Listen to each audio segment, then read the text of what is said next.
बिस्मिल्लाहिर्रहमानिर्रहीम। अस्सलाम वालेकुम नाज़रीन, आप यूट्यूब चैनल देख रहे हैं। मैं इमरान खान हूं। अगर आप लोगों ने अभी तक VPN इंस्टॉल नहीं किया तो आप अपने अपने मोबाइल फ़ोन में फ्री VPN की सहूलत ले लीजिए, क्योंकि हमारे चैनल को पाकिस्तान में चलने नहीं दिया जा रहा और इसको जो है वो डाउन किया जा रहा है कंटिन्यूसली।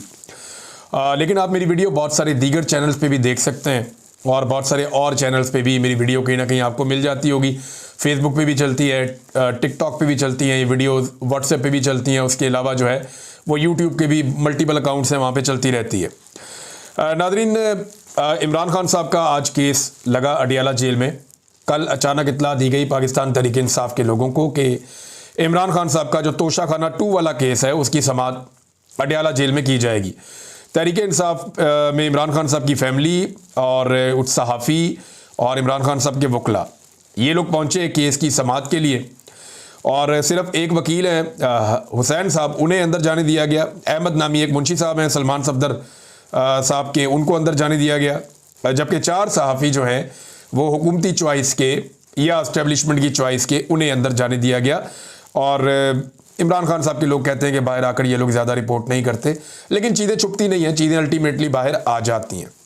अब तक जो चीज़ें बाहर आई वो मैं आपके सामने रख देता हूँ। लेकिन मेन बात यह है कि जब भी कभी ट्रायल होता है तो एक फेयर ट्रायल के लिए ज़रूरी है कि मुलजिम के वकला वहाँ पे मौजूद हो, मुलजिम की फैमिली वहाँ पे मौजूद हो और मीडिया को उस ट्रायल तक रसाई हो ताकि उसे रिपोर्ट किया जा सके, और आज़ाद मीडिया को वहाँ पे रसाई होनी चाहिए। ये चीज़ें अडियाला जेल में नहीं होने दी जा रही।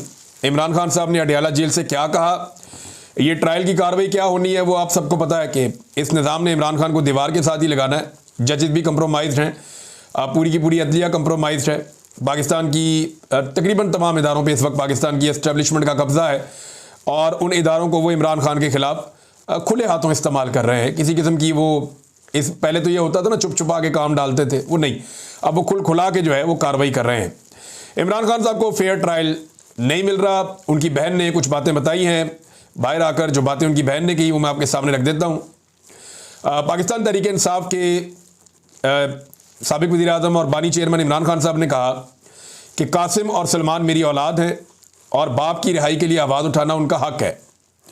अलीमा खान ने अडियाला जेल के बाहर जो बातें उन तक पहुँची इमरान खान साहब के हवाले से, वो उन्होंने मीडिया के साथ शेयर की और उन्होंने अलीमा खान ने एक बार फिर बयानात दोहराकर उन्हें इमरान खान से मंसूब करने का दावा किया और ये खबर इस तरह से छापी गई है। बहरहाल अडियाला के बाहर गुफ्तगू करते हुए अलीमा खान ने कहा कि आज तोशाखाना 2 केस की समाअत अडियाला जेल में थी।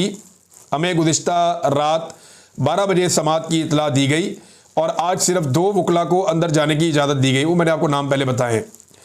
उन्होंने कहा कि फैमिली, वकला और मीडिया को आज अंदर दाखिल नहीं होने दिया गया। हम 4.5 घंटे तक अडियाला जेल के दरवाजे पर इंतज़ार करते रहे। अलीमा खान के मुताबिक इमरान खान ने कहा कि उन्हें 22 घंटे तक सेल में रखा जा रहा है। उनका अखबार, किताबें और TV तक बंद कर दिया गया है। जबकि उन्होंने वकील को बताया कि उन्हें आज एक किताब फराहम की गई है बड़े लंबे अरसे के बाद। अलीमा खान के मुताबिक इमरान खान ने अपने वकील को बताया कि बाहर जाकर सबको बताएं कि उनके साथ गैर इंसानी सलूक किया जा रहा है। मुल्क में कानून या मार्शल लॉ नहीं बल्कि आसिम लॉ, ये इमरान खान साहब ने लफ्ज़ बोला था, लेकिन TV चैनल ने इसको खा लिया है। जिन्होंने खबर लगाई उन्होंने ये लफ्ज़ खा लिया है, क्योंकि आसिम मुनीर का नाम पाकिस्तान की मीडिया पे नहीं लिया जा सकता। तो उन्होंने लिखा है इस वक्त पाकिस्तान में मार्शल लॉ नहीं है, इस वक्त पाकिस्तान में आसिम लॉ है। यानी आसिम मुनीर साहब जो चाहते हैं वही इस वक्त इस मुल्क में हो रहा है। इसमें कानून और आइन जो है वो नहीं है। फिर एक शख्स की ईमा पे सब कुछ हो रहा है। बहन के मुताबिक इमरान खान ने कहा कि पाकिस्तान में डाकू डफर अलाइंस बन चुका है। अदलिया की आज़ादी ख़त्म कर दी गई है।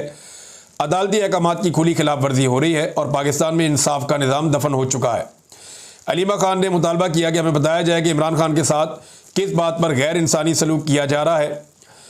और अलीमा खान के मुताबिक इमरान खान ने अली अमीन गंडापुर, बैरिस्टर गौहर खान और सलमान अकरम राजा को हदायत की है कि भरपूर तहरीक चलाएँ। वैसे तहरीक चलाने का काम तो अब आलिया हमज़ा और जुनैद अकबर साहब को करना है। एक्चुअली दोनों सूबों के जो मुंतज़मीन हैं, जो दोनों सूबों को संभालते हैं, सारी तहरीक की जिम्मेदारियां तो इनके कंधों पर हैं। अली अमीन गंडापुर तो सूबाई हुकूमत चला रहे हैं, लेकिन गंडापुर साहब ने आज बड़ी बिजलियां गिराई ISI पे और पाकिस्तान की मिलिट्री एस्टेब्लिशमेंट पे, उनकी एजेंसियों के ऊपर। लेकिन कुछ चीज़ें इसमें और हैं, वो मैं पहले आपके साथ शेयर कर दूँ, फिर आगे बढ़ते हैं बाकी खबरों की तरफ। हाँ जी, इसमें इमरान खान साहब ने कहा कि मैं बाहर निकल कर सुपरिटेंडेंट अडयाला जेल को कभी माफ़ नहीं करूंगा, ना कभी भूलूंगा। अवाम भी नहीं भूलेगी। जो इसने मेरे साथ किया है वो भुगतेगा, अल्लाह भी उसे सजा देगा। इमरान खान की जेल में अपनी बहनों से गुफ्तगू। वैसे ये गफूर अंजुम नामी जो सुपरिटेंडेंट ऑफ जेल है, इसको लगता है कि फ़ौज इसको बचाएगी या मौजूदा मिलिट्री एस्टेब्लिशमेंट इसके पीछे खड़ी हो जाएगी। ऐसा नहीं होगा। ये निशाने इबरत बनेगा जो मुझे दिखाई दे रहा है। इसने कौम के सबसे बड़े लीडर के साथ ज्यादती की है, ये ज़िंदगी में भी निशाने इबरत बनेगा। और इमरान खान साहब ने कहा कि इसको आगे जाकर भी जवाब देना पड़ेगा। बहरहाल काफ़ी गुस्से में थे इमरान खान साहब सुपरिटेंडेंट ऑफ जेल को लेकर, क्योंकि जब से ये बंदा आया इसने इमरान खान साहब का जीना हराम कर दिया है। तो ये कहने को एक सुपरिटेंडेंट, लेकिन मिलिट्री एस्टेब्लिशमेंट के कहने पे इसने इमरान खान साहब को लगातार इसने बंद रखा छोटे से सेल के अंदर। वहाँ सेल की बिजली बंद कर दी, उनके हुकूक छीन लिए, उनसे किताबें छीन ली, टीवी अखबार सब छीन लिया। इमरान खान साहब को इरीटेट करता रहा। अभी गंदा पानी वजू के लिए फराहम किया जा रहा है। तो ये सारी हरकतें यही वाला सुपरिटेंडेंट ऑफ जेल है, इसके ज़रिए से मिलिट्री एस्टेब्लिशमेंट करवा रही है, और ये बराह रास्त जिम्मेदार है इन सारे कामों के लिए। तो फिर इमरान खान ने कहा कि बार बार दरख्वास्त के बावजूद मेरी अपने बच्चों से बात नहीं करवाई जा रही, मेरी सियासी मुलाकातों पर भी पाबंदी है, सिर्फ अपनी मर्जी के बंदों से मुझे मिलवा देते हैं और दीगर से मुलाकातें मेरी बंद हैं। साफ इमरान साहब कह रहे हैं, इमरान खान साहब, कि अपनी मर्जी के बंदों से मुझे मिलवाते हैं, बाकी लोगों से मुझे मिलने भी नहीं दिया जाता। ये इमरान खान साहब के साथ ज्यादती हो रही है। बहरहाल इमरान खान साहब के बेटे कहाँ पहुंचे ये मैं आपको बता देता हूँ। अच्छा, एक और बात भी, इमरान खान साहब ने अपने बेटों से कहा कि सलमान और कासिम बाहर इंटरनेशनल कोर्ट्स के अंदर जाएं, आलमी अदालतों के अंदर जाएं, जो कुछ इमरान खान साहब के साथ पाकिस्तान में हो रहा है इस पर वहाँ पे वो आवाज़ उठाएं और वहाँ पे मुकदमा करें। तो क्या ये हो सकता है कि एक आदमी जो पाकिस्तान में, देखे वो साबिक वज़ीर आज़म भी है ना, सादा बात तो है नहीं, और अगर उसके साथ इस किस्म का सलूक हो रहा है तो क्या उनके बेटे आलमी सतह पर आवाज़ उठा सकते हैं? तो कुछ ऐसे केसेस हैं, कुछ ऐसी चीज़ें हैं कि आप बाहर मुल्क में रहते हुए भी पाकिस्तान में मुकदमात कर सकते हैं। जैसा कि मुझे पाकिस्तान, और मैं ये बात जो आप कह रहा हूँ ज़िम्मेदारी से कह रहा हूँ, मुझे पाकिस्तान तहरीक इंसाफ के कुछ लोगों ने रब्ता किया, जी हम ये चाह रहे हैं आलमी इंसानी हकूक़ की तंजीमों के साथ मिलकर कि हम कुछ हेयरिंग करवाएँ, कुछ ऐसी चीज़ें करवाएँ कि इमरान साहब आप आके वहाँ गवाही दें कि आपके साथ क्या हुआ। मैंने कहा जी मैं रोज़ाना अपने वीलॉग में बताता हूँ कि मेरे साथ जो भी किया ISI ने किया और आसिम मुनीर साहब के कहने पर किया। तो जब एक बात मैं अपने वीलॉग में कहता हूँ, मुझे किसी अदालत में आकर या किसी फोरम पे आकर कहने में क्या प्रॉब्लम है, मैं आकर कह दूंगा। मैंने PTA वालों को साफ कहा कि जनाब आप प्रोग्राम रखवाएं, और कोई ऐसा कोई पॉलिटिकल प्रोग्राम में तो मैं नहीं आऊँगा सियासी जमात के, हाँ, लेकिन इंसानी हकूक़ का कोई प्रोग्राम रखवाएं, कोई अगर हेयरिंग है किसी सेनेट के अंदर या किसी कमेटी के अंदर या कोई ऐसा इदारा है जहाँ पर कोई हेयरिंग हो रही है तो मैं ज़रूर आऊँगा। इन्होंने रखा और फिर बाद में कैंसिल कर दिया। बरतानिया में ये हुआ। मैंने कहा ठीक है, मर्ज़ी है आपकी। इसके बाद मुझे रब्ता किया गया डॉक्टरों की तंजीम से और कुछ पाकिस्तान तहरीक इंसाफ के लोगों से।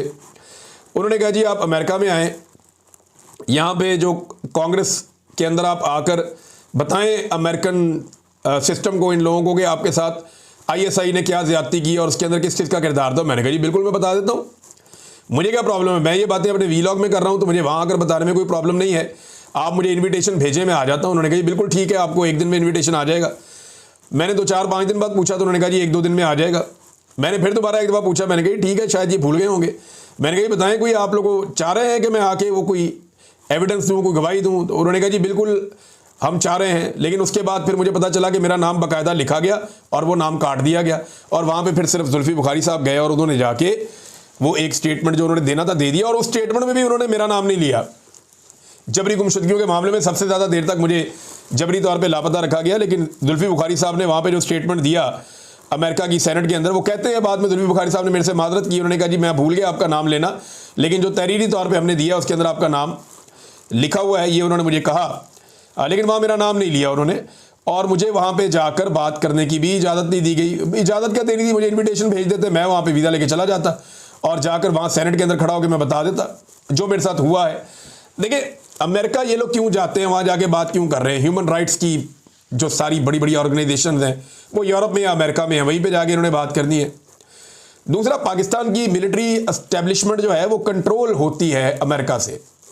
पाकिस्तान की जो फ़ौज है, मिलिट्री एस्टेब्लिशमेंट या फ़ौजी क़यादत है, इसको अमेरिका कंट्रोल करता है, और पाकिस्तान की जो हुकूमत है उसको पाकिस्तान की फ़ौज कंट्रोल करती है। सादी बात है। अगर तो पाकिस्तान की हुकूमत के कंट्रोल में पाकिस्तान की फ़ौज होती तो हुकूमत से बात कर देते कि यार इनको मना करो, ये क्या हो रहा है। लेकिन क्योंकि पाकिस्तान की हुकूमत पाकिस्तान की मिलिट्री एस्टेब्लिशमेंट के कंट्रोल में है और पाकिस्तान की मिलिट्री एस्टेब्लिशमेंट अमेरिका के कंट्रोल में है, लिहाजा सारे जाकर अमेरिका में बताते हैं कि जनाब ये जुल्म और ये ज़्यादती हमारे साथ हो रही है, तो ये जुल्म और ज्यादती हमारे साथ बंद करवाई जाए।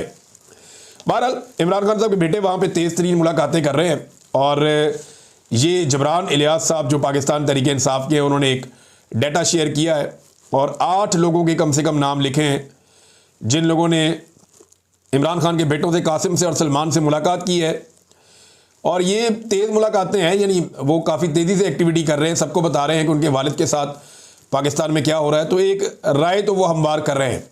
हुकूमत इससे थोड़ी उलझन में भी है, यानी हुकूमत को इस बात का आइडिया है कि इनका अगर दाव लग गया और ये डोनाल्ड ट्रंप से मिल गए या उनकी फैमिली से इनकी मुलाकात हुई तो चीज़ें हुकूमत के लिए उतनी आसान नहीं रहेंगी, क्योंकि कुछ वादे पाकिस्तान की हुकूमत ने अमेरिका से कर रखे हैं और वो वादे पूरे करना इतना आसान नहीं है। अमेरिका में जाकर कहना तो बड़ा आसान होता है कि हम ये भी कर देंगे, वो भी कर देंगे, वो भी कर देंगे, मादनियात भी मिल जाएगी, इसराइल वाला मामला, फलाने ढमकाने जो भी है। तो अमेरिका में जाके बात करना आसान होता है, लेकिन जब आप पाकिस्तान वापस पहुंचते हैं तो आपको आटे दाल का भाव पता चलता है, आपको आइडिया हो जाता है कि ये आसान काम नहीं है, ये मुश्किल काम है, इतने आराम से ये होगा नहीं।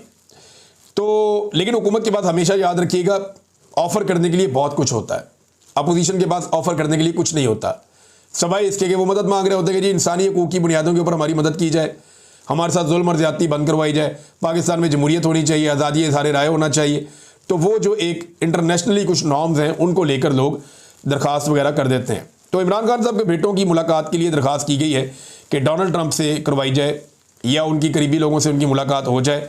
बहरहाल डोनाल्ड ट्रंप की पार्टी के लोगों से तो वो लगातार मिल रहे हैं। अब देखना यह है कि उनकी ऑलरेडी वो बहुत लेट है, ये काम उन्हें पहले करना चाहिए था, लेकिन पहले वो नहीं कर रहे थे। अभी जब उन्होंने देखा बिल्कुल ही अंधेरा हो गया और इमरान खान साहब को इंसाफ मिलने की उम्मीदें बिल्कुल ख़त्म हो गई हैं, तो फिर जाकर उन्होंने राब्ते शुरू किए हैं। अब मामला ये है कि एक तो तरीका ये है कि इंटरनेशनल एस्टेब्लिशमेंट जो है वो पाकिस्तानी एस्टेब्लिशमेंट पे दबाव डाले, जिनके इशारों पर पाकिस्तानी एस्टेब्लिशमेंट चलती है, और ये फिर 2 नंबरी बंद कर दें, ज़्यादती बंद कर दें और पाकिस्तान की अदालतों को कंट्रोल करना छोड़ दें, तो इमरान खान साहब के केसेस ख़त्म हो गए, वो बाहर आ सकते हैं। दूसरा ये है कि पाकिस्तान के अंदर कोई बहुत बड़ा अवामी एहतजाज शुरू हो जाए, बड़ा ज़बरदस्त किस्म की अवामी तहरीक खड़ी हो जाए। इमरान खान साहब ने जब गुज़िश्ता रोज़ एक ट्वीट उनका आया और उन्होंने ये कहा कि उन्हें एहतजाज का मोमेंटम बनता हुआ नज़र नहीं आ रहा, तो उसके बाद मैंने देखा कि काफ़ी लोग ज़ोर लगा रहे हैं, अब रैलियाँ वैलियाँ निकली हैं, लोग कोशिश कर रहे हैं। लेकिन सीरियसली मैं आपको बताऊं कि हर सतह पे लोग कोशिश कर रहे हैं, लेकिन आवाम के अंदर वो वाला जोश अभी तक नज़र नहीं आ रहा जो जोश गुज़िश्ता साल अक्टूबर, सितंबर और नवंबर में नज़र आ रहा था। उस वक्त आवाम बहुत ज़्यादा चार्ज हो चुकी थी। अभी वो वाली बात नज़र नहीं, हो सकता है उससे ज़्यादा चार्ज हो जाए, हो सकता है लोग उससे बड़ी तादाद में निकल आएँ, हो सकता है लोग चीज़ें अपने हाथ में ले लें और एस्टेब्लिशमेंट को दीवार के साथ लगा दें। लेकिन जब तक ये होगा नहीं, एस्टेब्लिशमेंट जब तक इस खेल से बाहर नहीं निकलेगी, जब तक मिलिट्री एस्टेब्लिशमेंट इस गंदे खेल से बाहर नहीं निकलेगी, इमरान खान साहब को इंसाफ नहीं मिलना। ये सादी बात है, क्योंकि वो ये समझते हैं कि इमरान खान उनके लिए इस वक्त सबसे बड़ी मुसीबत है। नादरीन, एक और चीज़ मैं आपके साथ शेयर करता हूँ। ये अली अमीन गंडापुर साहब हैं और उन्होंने बड़ी ही इंपॉर्टेंट बात की है। पहले आप ये देखें कि गंडापुर साहब ने कहा क्या, पहले आप सुने और फिर मैं आपको बताता हूँ कि इसके पीछे कहानी क्या है और ये कितना संजीदा मामला है। ये आप अली अमीन गंडापुर साहब को सुने कि खैबर पख्तूनख्वा में अमन व अमान के हवाले से गंडापुर साहब ने एक APC बुलाई थी, जिसका अपोजिशन की सारी पार्टियों ने बाइकआउट कर दिया। हालांकि यही पार्टियां अभी गंडापुर के साथ जफ्फियां डाल रहे थे थोड़े दिन पहले सेनेट के इंतखाबात में इक़्तिदार के लिए, लेकिन अभी वो गंडापुर साहब से या उनकी APC से मिलना नहीं चाह रहे। गंडापुर साहब ने इसमें क्या कहा, ये चंद बातें आपको सुनाता हूँ, फिर उसके बाद आपको बताता हूँ कि एक्चुअली हो क्या रहा है। मैंने पहले कमेटी में बात की थी और वो पूरा पाकिस्तान जान गया था कि मेरे इन पे रिजर्वेशन है, और मैंने बाकायदा तौर पे इसके ऊपर बात की। मुझे किसी का खौफ नहीं है, मैं किसी के खौफ के बगैर ये बात पहले दिन से कर चुका हूँ और मैं दोबारा रिपीट कर रहा हूँ कि उसके बाद हमने ऑपरेशन किए, हमने उनको इलाकों से खाली करवाया। आपने वो वीडियो देखी, वो वीडियो देखने के बाद दोबारा उन लोगों को लाया गया, दोबारा उन लोगों को जब पकड़ा गया तो हमारी ISI और हमारी MI ने उन लोगों को ऑन किया कि ये लोग हमारे लोग हैं, मेहरबानी करें, हम इनको इस्तेमाल करते हैं किसी भी काम के लिए, और उन्होंने पुलिस से उनको छुड़वाया। अब दोबारा वो लोग फिर ज्यादा हो चुके हैं, तो मेहरबानी करें अपने वर्दी वाले बंदे से अपनी जंग लड़ें। गुड़ तालिबानों के जरिए जो आप उनको ओन करके जो जंग लड़ने की कोशिश आप कर रहे हैं, उससे आपके दरमियान और अवाम के दरमियान एतमाद खत्म हो रहा है, आपके दरमियान और मेरी पुलिस के दरमियान एतमाद खत्म हो रहा है। आपके दरमियान और मेरी हुकूमत, मेरी एडमिनिस्ट्रेशन के दरमियान एतमाद खत्म हो रहा है। Good Taliban are not accepted. अगर आपको उनकी जरूरत है तो उनको फौज में भर्ती कर लो, फौज की वर्दी पहना के कश्मीर में लड़ाते हो, किसी और मार में लड़ा लो। जी नाज़रीन, आपने अली अमीन गंडापुर की बात सुनी। गंडापुर साहब ये कह रहे हैं कि हमने ऑपरेशन किए, हमने इलाके खाली करवाए, हमने कुछ दहशतगर्दों को पकड़ा, जिन्हें गुड तालिबान कहते हैं, ये भी दहशतगर्दी हैं। हमने इन्हें पकड़ा तो ISI वालों ने और मिलिट्री इंटेलिजेंस वालों ने इन दहशतगर्दों को हमसे छुड़वाया और उन्होंने कहा ये हमारे लोग हैं, हम इनसे काम लेते हैं। अजीब बात है, दहशतगर्दों से कोई क्या काम ले सकता है? यानी पाकिस्तान की इंटेलिजेंस एजेंसीज, पाकिस्तान के एक सूबे का जो आईनी सरबराह है वो ये कह रहा है कि पाकिस्तान की जो इंटेलिजेंस एजेंसीज हैं वो दहशतगर्दों से काम लेती हैं, और जब दहशतगर्दों को पुलिस गिरफ्तार करती है तो ISI और मिलिट्री इंटेलिजेंस ये आकर दहशतगर्दों को छुड़वा लेते हैं, यह कहकर कि हमारे बंदे, इन्हें छोड़ दें, इनसे काम लेना है। अब सवाल ये पैदा होता है कि सियासतदानों से काम लेती है मिलिट्री एस्टेब्लिशमेंट, जजों से काम लेती है मिलिट्री एस्टेब्लिशमेंट, सहाफ़ियों से काम लेती है मिलिट्री एस्टेब्लिशमेंट, मौलवियों से काम लेती है मिलिट्री एस्टेब्लिशमेंट, पुलिस से काम कौन लेता है? Military establishment. ब्यूरोक्रेसी को कौन इस्तेमाल करता है? Military establishment. और हत्ता कि अब पता चल रहा है कि तालिबान या दहशतगर्दों से भी काम लेती है मिलिट्री एस्टेब्लिशमेंट। ये क्या काला धंधा है? ये एस्टेब्लिशमेंट है या माफिया है कि हर एक को ये कंट्रोल करते हैं? और मुझे हैरत हो रही है कि एक सूबे का वज़ीर आला कह रहा है कि जनाब ये गुड तालिबान है और ये अच्छे लोग हैं, ISI कहती है, फ़ौज कहती है इन्हें छोड़ दो, इन्हें एजेंसियां छुड़ा कर ले जाती हैं, हम पकड़ पकड़ के थक गए हैं। इससे पहले पुलिस भी बार बार ये एहतजाज कर रही थी, पुलिस बार बार ये कहती थी कि जनाब हम बंदे पकड़ते हैं, एस्टेब्लिशमेंट या एजेंसियां आगे छुड़ा के ले जाती हैं, वो कहती हैं जी हमारे बंदे, इनको छोड़ दो। बाद में वही बंदे जराइम करते हैं, कत्लो गारतगिरी करते हैं, दहशतगर्दी करते हैं, भत्ता वसूली करते हैं। तो ये जो APC हुई है ना, इसमें चंद फैसले हुए, वो फैसले मैं आपको बता देता हूँ। एक तो उन्होंने कहा जी खैबर पख्तूनख्वा में कोई ऑपरेशन नहीं होगा। इन्होंने कहा जी कि गुड तालिबान की कोई गुंजाइश मौजूद नहीं है, यानी आपकी पसंद का कोई दहशतगर्द होगा तो उसको नहीं छोड़ा जाएगा। तीसरा इन्होंने कहा कि फ़ौज जो है वो सरहदों की हिफाजत करे, अंदरूनी सिक्योरिटी हम खुद संभाल लेंगे।